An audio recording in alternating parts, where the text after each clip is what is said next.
చూడండి. Now twist onto your left. Now stretch your hands. చేతులు stretch చేశారు కదా. కుడి వైపు చూడండి, కుడి చేయి వైపు.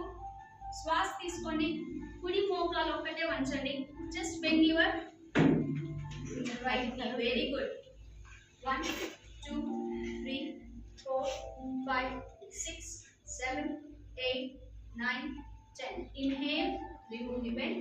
Turn your leg towards front. Now మడమల్ని పైకి లేపండి. ఇబ్బంది ఉండే వాళ్ళు మడమని కిందే పెట్టి చేయొచ్చు. ఈ పొజిషన్ లో వచ్చాక శరీరాన్ని సాగదీయడానికి ప్రయత్నం చేయండి. మీ కెపాసిటీ, మీ శక్తికి అనుసారం, according to your body flexibility, comfort. Straight గా ఒక పాయింట్ చూడండి. 3, 4, 5, 6, 7, 8, 9, 10. Very good. Bring your heels down.